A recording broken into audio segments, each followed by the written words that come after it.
براوني. جود مورنينج. طقس رائع. تلجي صار لها تقريبا 4-5 ايام، فيها شوية مي بعد ما وطت كتير، فقلنا بنفرجيكم تلجات لبنان. بلشت تقريبا هون على 1300. أنا ولاني براوني ومارك فقررنا نطلع على فريا ونفرجيكم اليوم التلج. ومش بس هيك، التلج واهميته على لبنان، اهميته لطبيعتنا، اهميته تيكون احلى بلد بالعالم، شو بفيد الزراعه، ونلعب ونتسلى وناكل منقوشه وهول كلهم ان بتوين. مشوار باول تلج بلبنان ببلش هلا.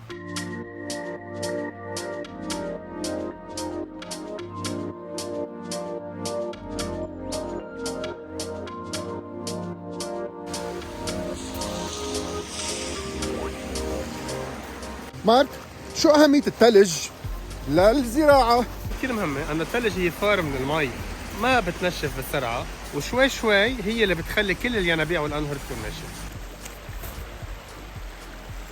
الثلج هو بيزيكلي إذا بدنا نقول هو هواء معبى مي وبسقع بصير يجمد، ولما بصير يرجع يذوب بعبي الينابيع كلها، ونفس الوقت بياخد كثير من الأسمدة والكيماويات بوزعها. مشان هيك بسموه للثلج ذهب الفقير. من سنة لسنة كل المزارعين بيقولوا إذا ما تلجت يعني ينابيعنا ما رح تعبي مي. المي مثل ما شايفين لأنه أرضنا من ميلة كلسية، من ميلة أرجيلوز يعني مثل الفخارية، من ميلة كل ما خلى شيء، فالمي تبعنا إذا شتت بس بتضلها نازلة وبتروح على البحر. عايزة تتلج تقعد الثلجة تبلش تدوب شوي شوي شوي شوي فأرضنا تتغذى مي، وكل هالجبال العظيمة والمغاور اللي عنا إياهم تتغذى مي مزبوط، ويضاينونا على القليلة 5 أشهر يلي ما بتشتي فيهم. بتعرفوا تقريبا بلبنان بتشتي بين فينا نقول 90 يوم ماكسيموم بالسنة، يلي هن كتير مهمين، وهو فصل الشتي كله سوا، بس لازم تشتيهم على رواق مش بكمية سطولة مي، تلج مثل ما لازم تيضاينونا بقية السنة. مسقعة؟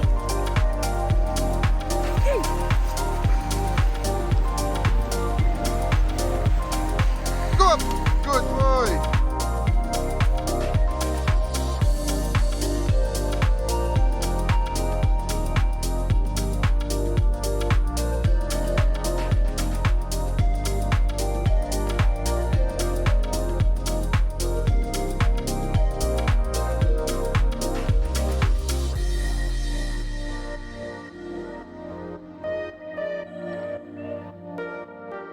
يا هلا يا هلا. أنا منيح وأنت؟ منيح. اشتغلنا لكم كثير. نحن بناكل. كيف الموسم؟ كيف الشغل؟ منيح كثر خيرك. الحمد لله. يلا ما تتلج بده يبلشوا الناس يجوا من كل بلدان العالم لعندكم. ايه يا هلا. نحن وين عند البشير اكيد. ايه براوني. ما كثير بشوف كلاب بحياته. بس ام بشير شو ناكل؟ شو بدنا ناكل؟ منقوشة زعتر؟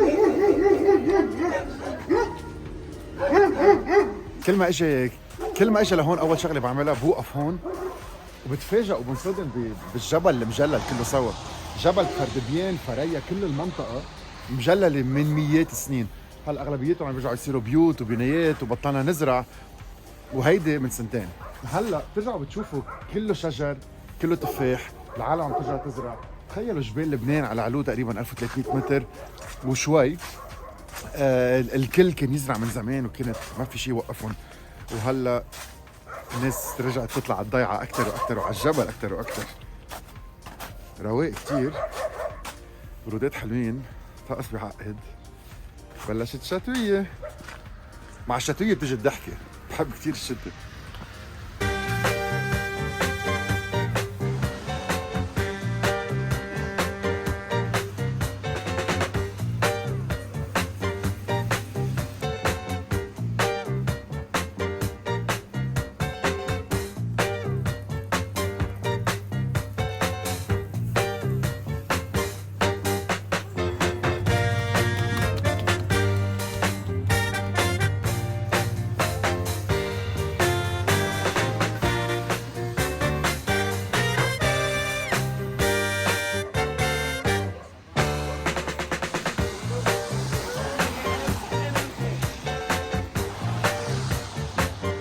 صديقتي هيدي بحبها قد الدنيا. استنى لك كثير. انا صديقتي.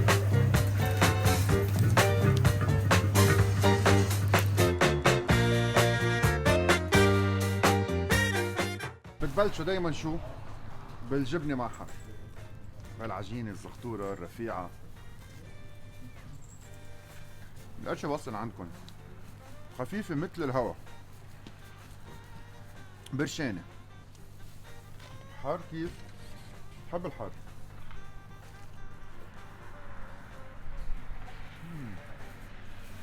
جبنه مع حار بالاول، زعتر مع لبنه خضره بعدين، اول ما لبنه بالاخر. ريتشوال. انت لا تاكل بالبيت.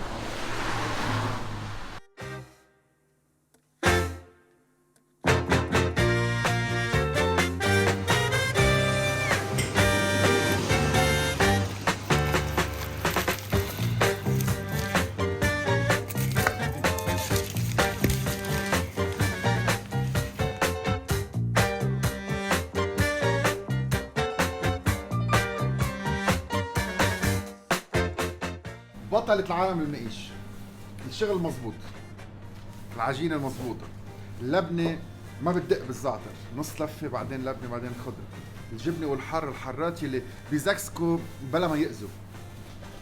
ومن أهم ما اخترعت هي هيدي القوارمة مع لبنة، قوارمة سخنة اللبنة مسقعة.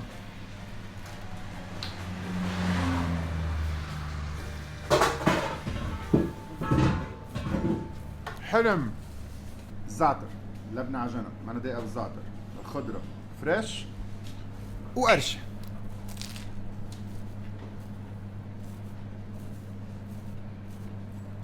الجبل والترج بلا أم بشير معنا أساس ببلش هون. القوارمة واللبنة، قوارمة تكون سخنة طرية ما بتعلك على عجينة رقيقة، هيدي شي من أروع ما يكون. تاكلوا لقمه والثانيه والثالثه والرابعه بضلكم كفايين وما بتشبعوا. مش معقول.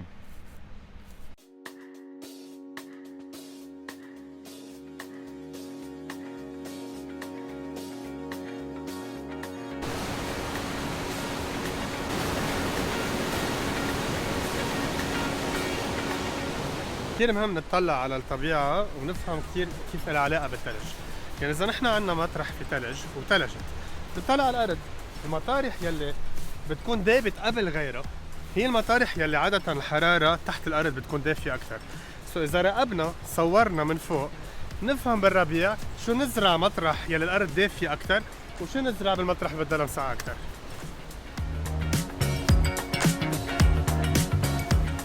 هذا الشيء اللي عم نشوفه كثير مهم، لانه هاي الجوره عملتها المي. يعني هون نحن والطبيعه بتعمل اشياء كثير منيحه. لو بالصيفيه هالقد في مي النبته بتموت، بس هلا النبته هي عايشه بفتره ثبات او دورمانس، يعني هي نايمه والمي عم بتجمع، عم تعمل حواليها تحت الارض كثير مي لتعوزهم للايامات الصعبه بعدين. شغله ثانيه، الثلج عم بدوب حواليها كل هالعشب، كل شيء عم تشوفه هون عم بقربها عليها وعم بسمد لها. هيدا الشيء هو مثل ملش طبيعي. بنفس الوقت عم نحط مي لتحت، مطرح ما الانسان لما بيسقي غلط كل الارض عم تتلى، لانه لو المي بتنزل من فوق النبته 3/4 الوقت بتشرب من تحت، هيدي اهميه الثلج كمان. بهالفترة المي بتنزل وبتصير تاخد معها كل شيء في تراب، وبتصير تاخد معها جبال وبتاخد معها صخور. دورنا نحن بالصيفية انه نزرع الاشجار المضبوطة تنهدي التربة مضبوط ونحافظ على تربتنا، تما المي تاخد معها كل شيء وتكبهم بالبحر.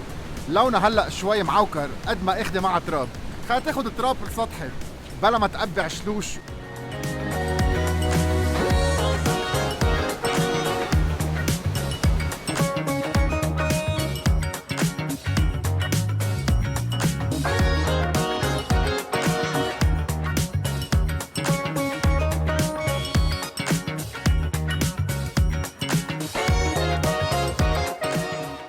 بتعرف انا وصغير بقطع من هاي الطريق، هي ذاتها وبشوف شجر كاكي اول لونج، الخرمه لونها اورانج، بتكون الارض كلها بيضة، الطقس الطبيعه قايمه قاعده، وهن هو اللي بيكونوا معلقين على الشجره، وبتخيل قديش هلا طيبين ومسقعين.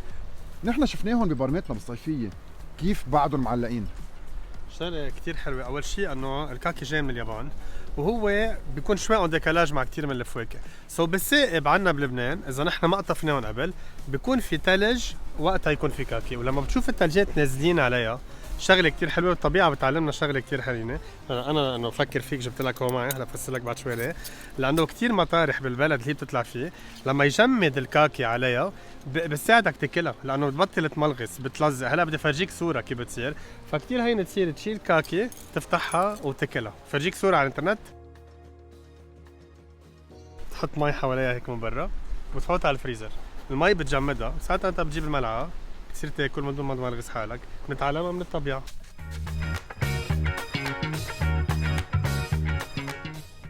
برمنا لقينا وحده بالجل هون.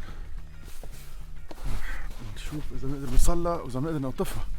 شكلها بيشهي على مثل بالفيلم. هلا يطلع لنا بركه مي مغطيه ثلج ونجي فيها.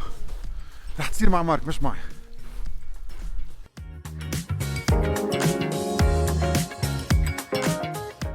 قاسية منيح.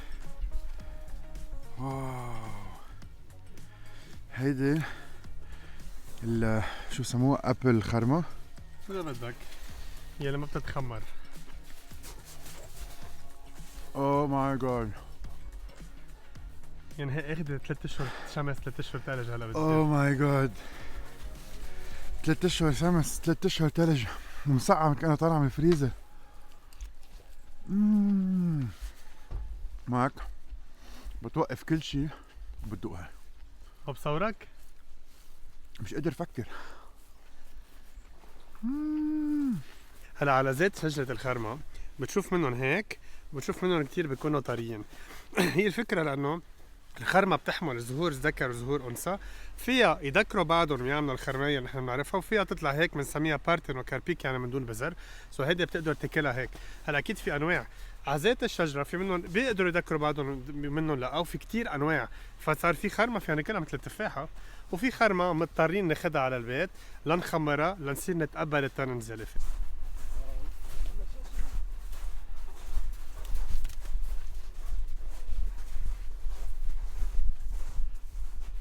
اوه ماي جاد، عن جد مثل واحد شاف ذهب. هي طرية اطرش من هديك بزتش. هي بعد مش مستوية فيها. بس فيها بذرة ايه. هي سويت اكتر، تناء اخف، ممكن تاكل المعلقة. هيك بتصور وراك هونيك ليك قد حلوة. هيدا بدنا نروح عليها. مش معقول شو حلو. سبحان الله هالطبيعة. يا حنة قشرتها قاسية كتير، سو بنشيل القشرة هيدي. وهون عنا هات روح هيدي. هيدا نحكي عن الثلج. الثلج اساس، والثلج نحن بنعرفه بلبنان انه رح يجينا تقريبا 3 ل 4 اشهر، فلازم نكون محضرين عليه. في ناس بتوصل للثلج وبتقول الثلج ورح نسقع ومش كيف نتدفى ورح نتبهدل. لا ابدا، نحن من زمان يعني اجدادنا تحضروا للثلج. 6 اشهر تموين، 6 اشهر شتويه، 6 اشهر اكل، 6 اشهر شتويه، 6 اشهر تشحيل، 6 اشهر شتويه. فالشتاء بيتحضر له، والشتاء شغله كتير مهمه. اولادنا بيظهروا بيرقدوا، الاجانب بيجوا على لبنان، السياحه بتزدهر، الاجواء الحلوه بتصير بالبلد، الطبيعه بتستفيد، الالوان، الصور. الشتوي شغله نعمه ربنا اعطينا اياها بهيدا البلد، مهم نكون محضرين لها. واحد ما بيقدر يوصل على الشتويه ويقول شو بعمل هلا، ما معي اشتري مازوت. طب ما شو، طب اوكي وبعدين. كل شجريتنا، كل شجر الفواكه تبعنا، كل احراجنا بتتشحل بتتحضر. المونه بالصيفيه للشتويه. الشتويه من اعظم ما ربنا عطينا هيدا البلد، لازم نقدر وننبسط. هون عم نشوف طعم، جربوا اكيد طعمه هون، يحين مبين هيدا طعمين ولزقوها، بس يمكن على السقعه ما مشيت، يمكن ترجع تمشي. الثلج انت هلا كنت عم تقول كمان كتير مهم انه ما نجي انه يجي الثلج كسر لي الشجره. اذا نحن عرفنا نشحل الشجره فيري ويل بالانسد، بيقشط الثلج وين ما كان، مش مطرح واحد ما بكسرها. خاصة كل شيء اسمه مثلا مثل اليلاندي وطويا، هول الكونيفرز بنحطهم لنسكر على التقل بينكسروا، وبس عملوا شوية اشغال بالشتاء مزبوطة، الثلج ما بكسر شيء. ليك هون شوفي، هلا رح نلاقي كتير اذا بننبش، بس حتى في فطر، هيدا فطر اندر ذا سنو. ليك وينه، بيرجع عنا الموس بيستفيدوا. هول الموس اذا بنطلع هون، وهيدي شغله كتير مهمه، هول النباتات ما بزهروا. فهلا هون رح نقولها بطريقه مبسطه، عم يطلع الذكر والانثى تيلتقوا بنقط المي ويخلوا هالتابي يرجع يكبر. وهول النباتات الثلج والمي كتير مهمين لإلهم ليقدروا يتكاثروا، وكمان هن هول كتير مهمين للايكو سيستم تبعنا. وبلك شي بعد يعني هلا انه اوكي ثلج وسقعه، بس ما تفكر اذا انقطعنا ما فينا ناكل. هون عندنا نباتات التسليق قد ما بدك، فينا ناكل هاي، فينا ناكل هاي. وانطوني اذا بنلاقي شي مدام ناخذ لها هيدي اللي بسموها سيلان، عندها كتير اسامي مثل مصيرينه بالعربي، هيدي اطيب فطاير. ندوق متروكه وحده، هيك نشوف شو بيطلع منها. ببلد مثل بلدنا ليش ما نبلش نتعود ونفكر اذا فينا نستفيد من الشتاء ومن الثلج؟ معقول نعمل نبيد معمول من عنب متروك للشتاء، معقول نترك شوية خضرة وناكلها بالشتاء. هات نشوف شو طعمة الملفوفة بالشتاء. رح نضفها منيح منيح، نفتحها على الآخر and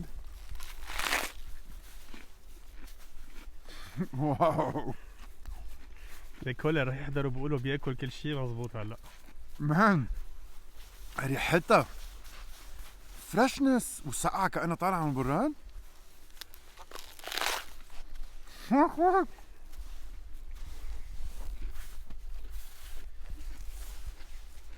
بدك دوق؟ عن جد واو. ولا طيبه. اذا في بعض النباتات اذا بدك يعني بيتضرروا من السقعه وهيك، الكروكس هول بيستفيدوا، في منهم حتى بنسميهم بيرسناج مثل هون بيخرقوا الثلج وهيك بيطلعوا رايحين بينه، يلي هن نوع من الزعفران البري. فهلا هيدي السقعه كثير مهمه لهول النباتات. وبس هول مثلا ما عندهم مشكل، فوق ما عنده سقعه، فالثلج شو بيعمل تخليهم يحافظوا على حالهم؟ بيعمل انه تحتهم بجمد الحراره. يعني هلا اذا الحراره بتلعب كثير فوق، تحت بسبب الثلج الحراره بتصير ثابته، وهيدا بخلي كثير من النباتات تستفيد على ظهر غيرها. الثلج حتى عنده فوائد لهول النباتات.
واو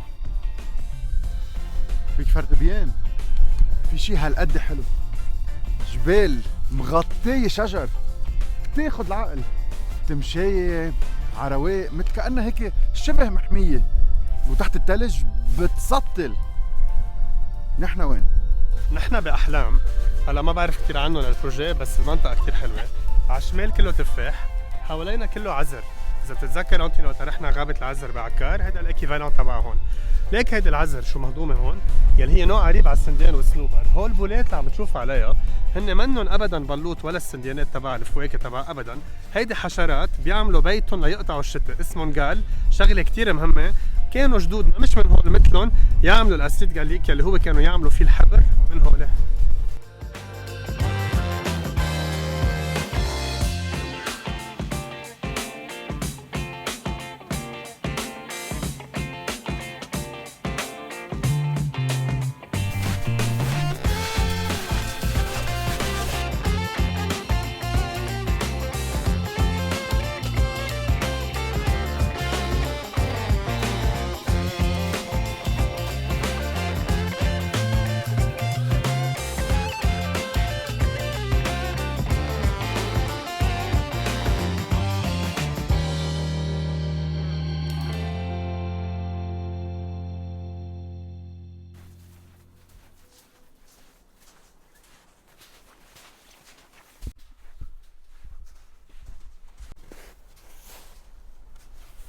هيدا الكواركوس ساريس اللي عم نشوفه كله حوالينا، يعني العذر هيدا يعني قريب من السنديان والبلوط، شيء خيالي. هلا اكيد معنا لو جينا من شهر كان كلها صفرة مثل الذهب، هلا هيدي السيزون هيك.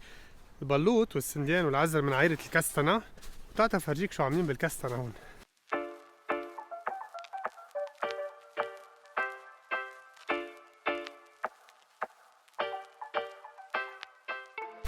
وهالورقة معناتها هول كستنة. هيدا بنسميها البوغ، الشوكة، الكبكاب الشوك يلي بيقعد فيها الكستنيات جوا، وهيدا ورقتها. هلا بما انه هن من زيت العائلة، ما بعرف اذا هول حدا زرع كستنة من كثير زمان بلبنان، او حدا طعم السنديانات يلي هون او العذر على كستنة، وليك منا كستنية.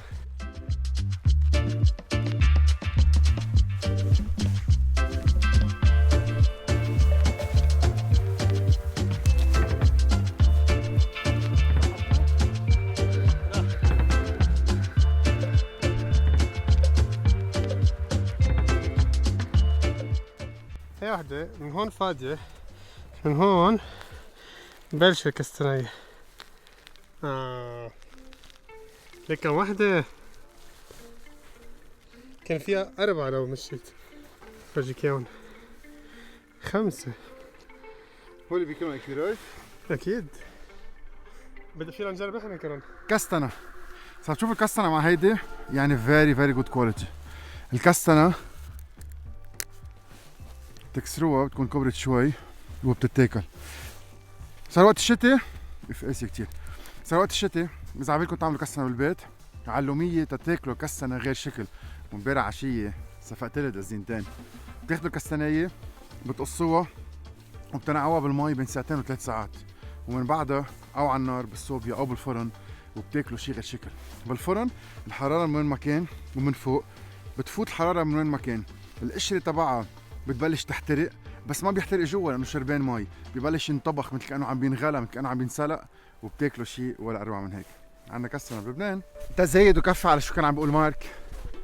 بليز اتركوا شجر بلبنان. جبال لبنان ما لازم كلها يصير في بيوت، في بيوت كفايه وفي بيوت فاضيه، وبكل بلدان العالم في بيوت ما حتى عم تنسكن. هيك جبل لاولادنا او جبل كله بيوت، وان شاء الله هذا الجبل يضل للتمشيات، لصوت المي، لينابيع عم تقطع من وين ما كان، جولف كورس، ما بعرف يلي هو. بتعرف شو انا يعني بزعل انه هيك شيء اذا قررنا نرجع نظبطه ما فينا، لانه الطبيعه بس فيها تعمل هيك شيء.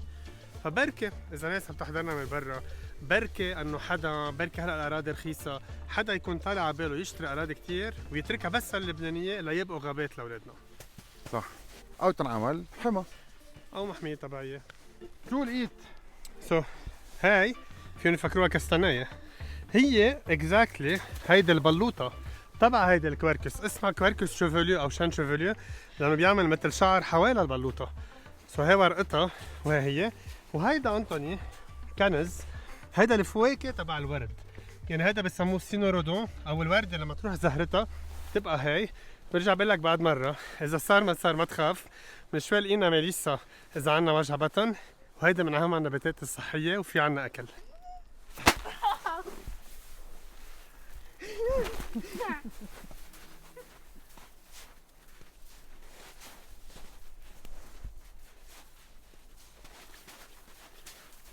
أهمية الثلج انه بتشتغل مثل بنك، يعني بتضب كل شيء تحتها وبتحميه. اذا عنا اشي رح تطلع سنة الجاي، اذا عنا بذور منسية متروكة الشجر وقعها بحيالها فصل بفصل الربيع، بالربيع اللي بعده بترجع بتشوف الشمس، بتشوف الضوء، بتشوف الاكسجين، بتكون شربت مي منيح، بتكون جمدت لانه على السقعة ونطرت، وبترجع بتطلع. هذا البروسيس اسمه سكاريفيكيشن. وبهيدي الطريقة ليش نحن اليوم ساعات نزرع بنقول في موسم معين، وفرجيناكم بالبقاع انه اذا حدا بده يشيل شجره من ارض لارض بده يشيلها بشلوشها، هلا هو الموسم، موسم ساعه الطبيعه بتكون نايمه، بتنطرنا لسنه الجاي. حتى نحكي عن ونذكر الناس قديش عنا ذهب بلبنان. اول ذهب عنا اياه هو الثلجات، الذهب الابيض، الذهب الابيض يلي هو بصير الذهب الازرق. مزبوط، الذهب الازرق يلي هو المي، من هيك عنا مي كتير، ينابيع كتير، انهار كتير، وبعد في ذهب كتير مهم، الفلورا والشجر تبعنا يلي نحن عنا بلبنان تقريبا 2607 نبتات، منهم حوالي 100 ما في منهم بالعالم غير بلبنان. هول لوحدهم فيهم يكونوا ذهب ويعيشونه. وهذا هو الذهب الاخضر، 3 الوان، ذهب ابيض، ازرق، اخضر، ما بدنا غير نقدرهم نشوفهم ونكبر فيهم. غير ناس عندها ذهب اصفر، نحن ما عنا ذهب اهم منهم.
مرحب.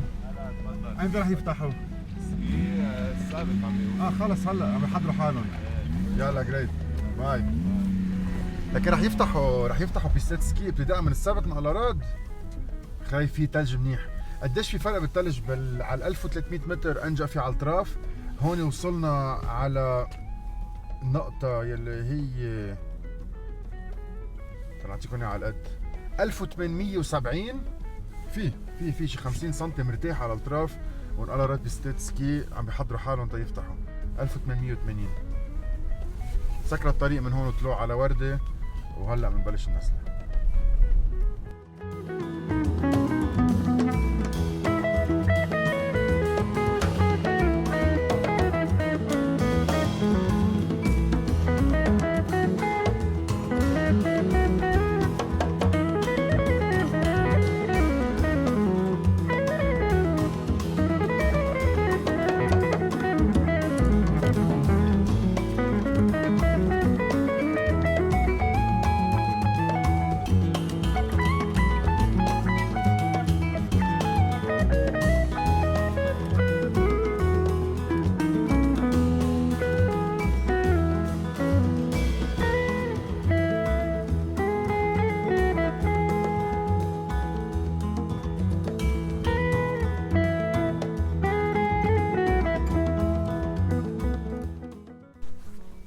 بتعرف شو؟ هيدي القرص عنا. فبتكون هيك عشبة خضراء، وإذا تركناها بتطلع هول البذرات وبتكبهم بالأرض وبتصير القرص عنا اللي كلنا بنعرفها الطيبة كتير.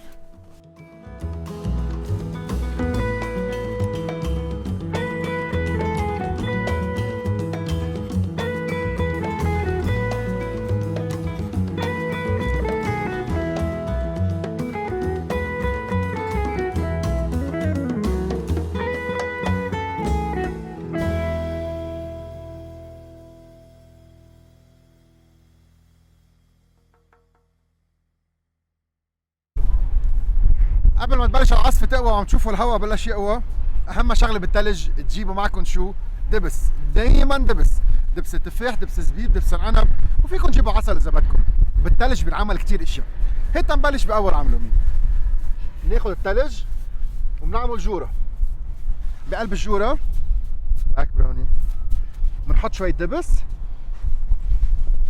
وبنبلش نخلطهم مع الثلجات. شو بنكون عم نخلق؟ بنكون عم نخلق شيء مثل السوربي، شوية ثلج مثل البوظة، شوية دبس. اوه شو بيسموها هيدي؟ بيسموها بقسمة. ثلج دبس.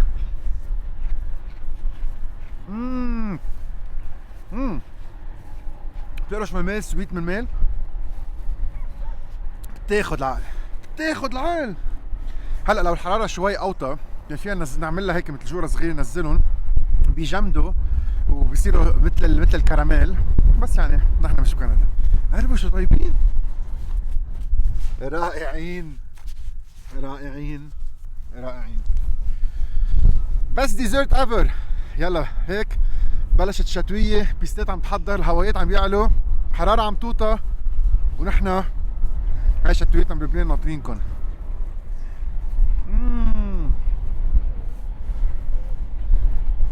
Amazing. Amazing, amazing. Amazing. مول جورة بالثلج.